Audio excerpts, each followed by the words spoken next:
ପିଲାମାନେ ତମ ସମସ୍ତଙ୍କୁ ମୁଁ ସ୍ୱାଗତ କରୁଛି ମୋ ୟୁଟ୍ୟୁବ ଚ୍ୟାନେଲ। ତ +2 ସେକେଣ୍ଡ ଇୟର ଆର୍ଟ୍ସ ପିଲା, ତ ଆର୍ଟ୍ସ ପିଲାମାନେ ତମମାନଙ୍କ ପାଇଁ ନେଇ ଆସିଛି କ'ଣ ନା ଏମ୍ଆଇଏଲ୍ ଓଡ଼ିଆର 3 ତୁଣ୍ଡରେ କ'ଣ ନା 2 ମାର୍କିଆ ସିଲେକ୍ସନ, 3 ତୁଣ୍ଡରେ 2 ମାର୍କିଆ ସିଲେକ୍ସନ ସବୁ ନେଇ ଆସିଛି ପିଲାମାନେ।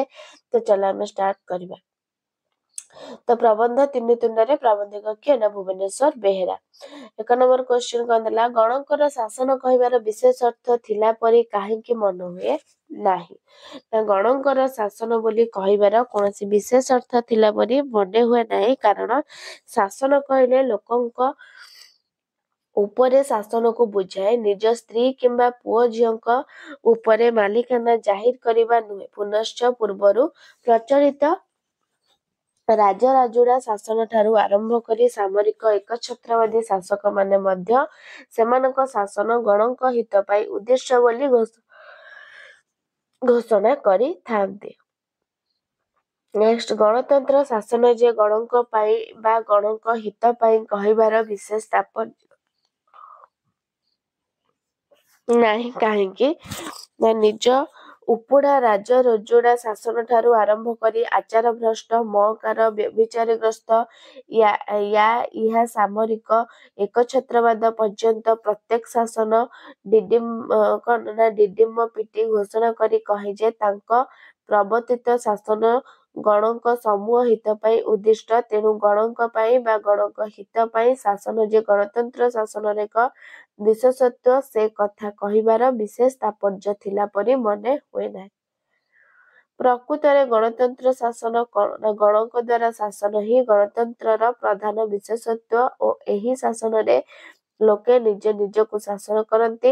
ଏହି ଶାସନରେ ଶାସକ ଶାସିତ ଏକ ଅଭିନ୍ନ, ଏଥିରେ ପ୍ରଭୁ କିମ୍ବା ଦାସ, ଶୋଷକ କିମ୍ବା ଶୋଷିତର କଳ୍ପନା କରାଯାଇପାରେ ନାହିଁ, ବରଂ ସମସ୍ତଙ୍କୁ ସମାନ ବୋଲି ବିବେଚନା କରାଯାଏ। ନେକ୍ସଟ ସିଲେକ୍ସନ, ଗଣତନ୍ତ୍ର ଶାସନରେ ସ୍ୱାଭାବିକ ପରିଣତି କ'ଣ ବୋଲି ଯୁକ୍ତି କରାଯାଏ?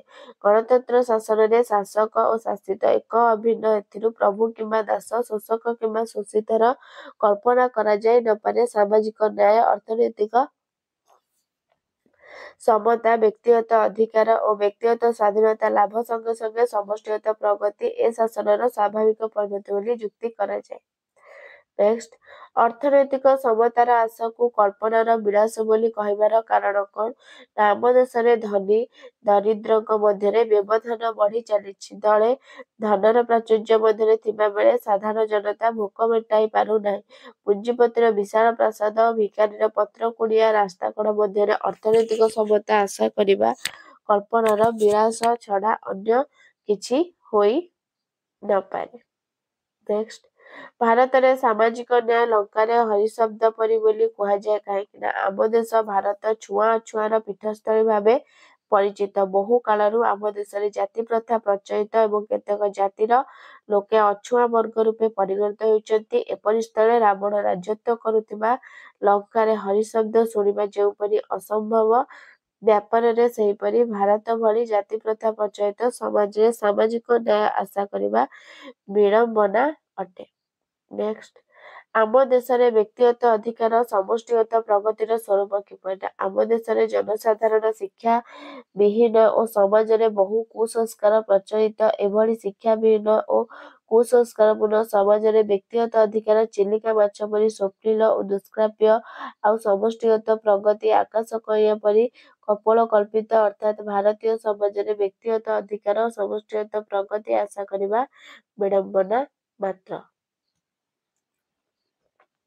ନେକ୍ସଟ, ଗଣତନ୍ତ୍ର କେଉଁପରି ବ୍ୟବସ୍ଥା କାର୍ଯ୍ୟକାରୀ ହେବା ଅସମ୍ଭବ? ନା ଗଣତନ୍ତ୍ରରେ ଗଣଙ୍କ ଦ୍ୱାରା ଶାସନର ଅର୍ଥ ନୁହେଁ ଯେ ଜନତାର ସମସ୍ତେ ବ୍ୟକ୍ତିଗତ ଭାବରେ ସିଧାସଳଖ ଶାସନକର୍ତ୍ତା ହେବେ ଓ ନିଜକୁ ଶାସନ କରିବେ।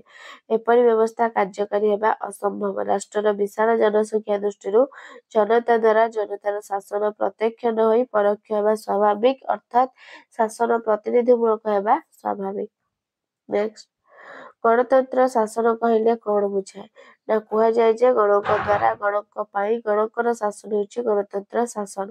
ଏହି ଶାସନରେ ଲୋକେ ନିଜ ନିଜକୁ ଶାସନ କରନ୍ତି, ଅର୍ଥାତ୍ ଏଥିରେ ଶାସକ ଓ ଶାସିତ ଏକ ଅଭିନ୍ନ। ତେଣୁ ଏ ଶାସନରେ ପ୍ରଭୁ କିମ୍ବା ଦାସ, ଶୋଷକ କିମ୍ବା ଶୋଷିତ ଶ୍ରେଣୀ ନଥାଏ ଏବଂ ସାମାଜିକ ନ୍ୟାୟ, ଅର୍ଥନୈତିକ ସମତା, ବ୍ୟକ୍ତିଗତ ଅଧିକାର ବ୍ୟକ୍ତିଗତ ସ୍ୱାଧୀନତା, ସମଷ୍ଟିଗତ ପ୍ରଗତି ଆଶା କରାଯାଇଥାଏ।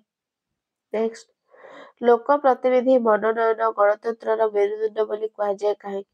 ରାଷ୍ଟ୍ରର ମାତ୍ରାଧିକ ଜନସଂଖ୍ୟା ହେତୁ ଜନତାର ଶାସନ ପ୍ରତ୍ୟକ୍ଷ ନ ହୋଇ ପରୋକ୍ଷ ହୋଇଥାଏ ଓ ଏହି ଜନତାର ପ୍ରତିନିଧି ଯାହାକୁ ସେମାନେ ବାଛନ୍ତି ଓ ଯାହାଙ୍କ ହାତରେ ଶାସନ କ୍ଷମତା, ଶାସନର ଭାର ଜାଣିଶୁଣି ସମର୍ପି ଦିଅନ୍ତି ସେହିପରି ସିଧାସଳଖ ଭାବରେ ଶାସନକର୍ତ୍ତା ହୁଅନ୍ତି। ତେଣୁ ଏ କ୍ଷେତ୍ରରେ ଉପଯୁକ୍ତ ଲୋକ ପ୍ରତିନିଧି ମନୋନୟନ ବେଶ୍ ଗୁରୁତ୍ୱପୂର୍ଣ୍ଣ। ତେଣୁ ଲୋକ ପ୍ରତିନିଧି ମନୋନୟନକୁ ଗଣତନ୍ତ୍ରର ମେରୁଦଣ୍ଡ ବୋଲି କୁହାଯାଏ।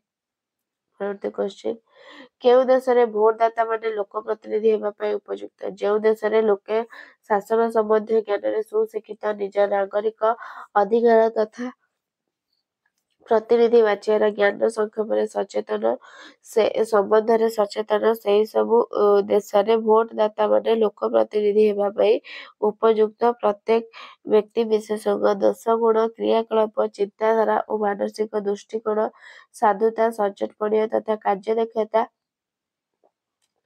ସମ୍ବନ୍ଧରେ ବ୍ୟକ୍ତିଗତ ଜ୍ଞାନ ସଂଗ୍ରହ କରି ଉପଯୁକ୍ତ ବ୍ୟକ୍ତିଙ୍କୁ ହିଁ ପ୍ରତିନିଧି ରୂପେ ବାଛିଥାନ୍ତି। ନେକ୍ସଟ, କେଉଁ ଦେଶରେ ଗୁଣ ଅପେକ୍ଷା ପ୍ରୋପାଗାଣ୍ଡା ହିଁ ବିଶେଷ କାମ କରେ? ନା ଯେଉଁ ଦେଶରେ ଜନତା ନିଜର ଅଧିକାର ତଥା କର୍ତ୍ତବ୍ୟ ଜ୍ଞାନ ସମ୍ବନ୍ଧରେ ଅଜ୍ଞ, ସେ ଦେଶରେ ଗୁଣ ଅପେକ୍ଷା ପ୍ରୋପାଗାଣ୍ଡା ହିଁ ବିଶେଷ ଭାବରେ କାମ କରେ। ଏପରି ଦେଶରେ ନୀତିହୀନ ଗୁଣହୀନ ବ୍ୟକ୍ତିମାନେ ନିଜ ନିଜର ପେଁକାଳି ବଜାଇ, ସଭା ସମିତିରେ ଛାତି ପିଟି, ବାହାସ୍ପଟ ମାରି, ଧୂଆଁ ବାଣ ଛାଡ଼ି, ଭଡ଼ାଟିଆ ଲୋକଙ୍କ ସାହାଯ୍ୟରେ ଡ୍ରମ୍ ବାଡ଼େଇ, ଧନ କାର୍ପଣ୍ୟ ସେବାର ଆଶ୍ରୟ ନେଇ ଲୋକଙ୍କୁ ଭୟ ଦେଖାଇ ପ୍ରତିନିଧି ହେବାକୁ ବାହାରି ପଡ଼ନ୍ତି।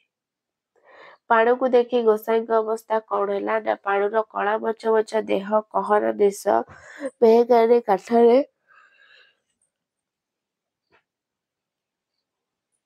କୁଦିଲା ପରି ହାତ ଆଉ ଫୁଲୁକା ରୁଟି ପରି ଫୁଲି ଉଠିଥିବା ଚଉଡ଼ା ଛାତିର ଆକୃତି, ହାତରେ ଲାଠି ଧରି ରାସ୍ତା ଉପରକୁ ଉଠି ଆସିବା ଦେଖି ବ୍ରାହ୍ମଣ ଗୋସାଇଁ ଅଚାନକ ଭୟ ପାଇଗଲେ। ତାଙ୍କ ଆଖି ତାଳକୁ ଖୋସି ହେଇଗଲା ଓ ଦେହରୁ ଗମ ଗମ ହୋଇ ଝାଳ ବୋହିଗଲା। ନେକ୍ସଟ, ପାଣୁ ମୁରୁକି ହସି ଦେଇ ଗୋସାଇଁଙ୍କୁ କଣ କହିଲା? ନା ପାଣୁ ମୁରୁକି ହସି ଦେଇ ଗୋସାଇଁଙ୍କୁ କହିଲା, ଗୋସାଇଁ ମହାପ୍ରଭୁ, ଏଇ ଭୋର ଭୋର କୁକୁଡ଼ାଟିଏ କାନ୍ଧରେ ବୋହି କୁଆଡ଼େ ଚାଲିଛନ୍ତି? ପାଣୁର କଥାରେ ଗୋସାଇଁ ମହାରାଜ ସପ୍ରତିଭ ହେଲା ପରେ ଓ ସେ କାନ୍ଧରେ ଛେଳିଟିଏ ବୋହି ନେଇ ଯାଉଛନ୍ତି ବୋଲି ନିଶ୍ଚିନ୍ତ ହେଲେ। ଗୋସାଇଁ ପାଣୁ କଥାରେ ଉତ୍ତର ଦେଇ କଣ କହିଲେ? ଗୋସାଇଁ ପାଣୁ କଥାରେ ଉତ୍ତର ଦେଇ କହିଲେ, ହଇରେ ପାଣୁ, ସତରେ କଣ 60 ବର୍ଷ ନ ପୂରିଲେ ତମମାନଙ୍କର ବୁଦ୍ଧି ହୁଏନି? ଛେଳି କିଏ କୁକୁର କିଏ ଚିହ୍ନି ପାରୁନୁ? ଯଜମାନ ଛେଳିଟିଏ ଦାନ କଲେ, ସାଙ୍ଗରେ ଆଣିଲା ବେଳକୁ ଛେଳିଟା ଭିଡ଼ି ଓଟାରି ହେଉଥିଲା, ବୋହି ନେଇ ଯାଉଛି। ନେକ୍ସଟ, ପାଣୁ ବାଟ କାଟି ଯାଉ ଯାଉ କଣ ଟିପ୍ପଣୀ ଦେଇଥିଲା? ନା ପାଣୁ ସୁନା ଖିଲି ପିଟା ଦାନ୍ତ ଦିଟାକୁ ଭଲ କରି ନିକୁଟାଇ ବାଟ କାଟି ଯାଉ ଯାଉ ଆଉଥରେ ଗୋସାଇଁଙ୍କ କାନ୍ଧ ଉପରୁ ଆଖି ବୁଲାଇ ଆଣି ଟିପ୍ପଣୀ ଦେଇ କହିଲା, ଯେତେ ମୂର୍ଖ ହେଲେ ବି କୁକୁଡ଼ାଟାକୁ ଆଉ ଚିହ୍ନି ହେବନି? ବଡ଼ଲୋକଙ୍କୁ ଜବାବ ନାହିଁ ପରା। ପାଣୁର ଟିପ୍ପଣୀ ଗୋସାଇଁଙ୍କୁ ଏତେଟା ପ୍ରଭାବିତ କରିପାରି ନଥିଲା। ନେକ୍ସଟ, ରାଧୁ ଗୋସାଇଁଙ୍କୁ ପ୍ରଣାମ କରି କଣ କହିଲା? ଗୋସାଇଁ କଣ କଲେ? ନା ରାଧୁ ଗୋସାଇଁଙ୍କୁ ପ୍ରଣାମ କରି କହିଲା, ନନା, କୁକୁରଟାକୁ କଣ କାନ୍ଧେଇ ବୋଇଛନ୍ତି?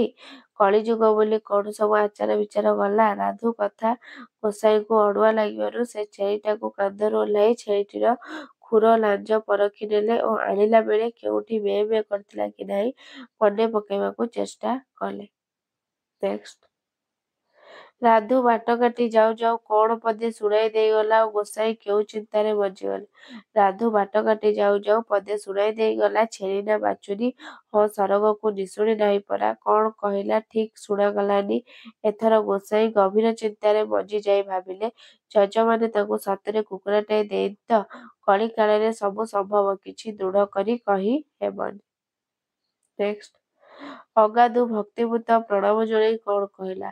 ନା ଅଗାଧୁ ଭକ୍ତିପୂତ ପ୍ରଣାମ ଜଣାଇ ଚମକି ପରି କହିଲା, ଅବଧାନେ, ଏମିତି ଜାତିଆ କୁକୁରଟା କେଉଁଠି ପାଇଲ? କିଏ ବି ଛେଳି ବୋଲି ଭୁଲ କରି ବସିବ। ଭଲ ଭୁକୁଛେ ନା? ପାଣୁ, ରାଧୁ, ଅଗାଧୁ ସମସ୍ତେ ଛେଳିକୁ କୁକୁର ବୋଲି କହିବାରୁ ପୁରୋହିତ ମଧ୍ୟ ନିଜ ଉପରେ ସନ୍ଦେହ କରିବା ଆରମ୍ଭ କଲେ।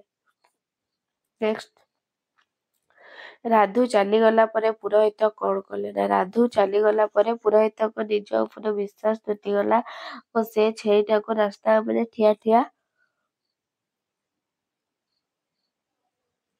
କଚାଡ଼ି ଦେଲେ ଭଲ ଚଷମା ହଳଟିଏ ନ କିଣିବାରୁ ଏପରି ହଟହଟା ହେବାକୁ ପଡ଼ିଲା ଭାବି ରାଗରେ ଓ ଦୁଃଖରେ ନିଜ କରମକୁ ନିନ୍ଦି ଯଜମାନଙ୍କୁ ଅଭିଶାପ ଦେଇ ଗାଁ ଆଡ଼କୁ ଖଣ୍ଡ ଦୌଡ଼ ଦେବାକୁ ଆରମ୍ଭ କଲେ। ନେକ୍ସଟ, ଯେଉଁଠି ଶିକ୍ଷିତ ଭୋଟଦାତାମାନେ ଉଦାସୀନ ସେଠାରେ କଣ ହୁଏ ନା, ଯେଉଁଠି ଶିକ୍ଷିତ ଭୋଟଦାତାମାନେ ଉଦାସୀନ ସେଠାରେ ଅସାଧୁ ପ୍ରଚାର ସର୍ବସ୍ୱମାନଙ୍କର ହିଁ ଜୟ ହୋଇଥାଏ। ପ୍ରଚାର ଶକ୍ତି ବଳରେ ନୀତିହୀନ ଗୁଣହୀନ ପ୍ରତିନିଧିମାନେ କ୍ଷମତା ଲାଭ କରିଥାନ୍ତି ଓ ଗରିବ ଦେଶର ବିବାଦୀ ଜନତାଙ୍କ ମଧ୍ୟରେ ସୀମିତ ସୁବିଧା ବାଣ୍ଟିଲା ବେଳକୁ ମାଙ୍କଡ଼ ଦୁଇ ବିରାଡ଼ିଙ୍କ ମଧ୍ୟରେ ପିଠା ବାଣ୍ଟିଲା ନ୍ୟାୟରେ ସବୁ କିଛି ସୁବିଧା ନିଜେ ଉଦରସ୍ଥ କରି ନେଇଥାନ୍ତି। ନେକ୍ସଟ, ଆଜିର ଜନତା ଜନାର୍ଦ୍ଦନ ଦୁଇ ବିରାଡ଼ିଙ୍କ ପରି ପ୍ରତିନିଧି ଭାବରେ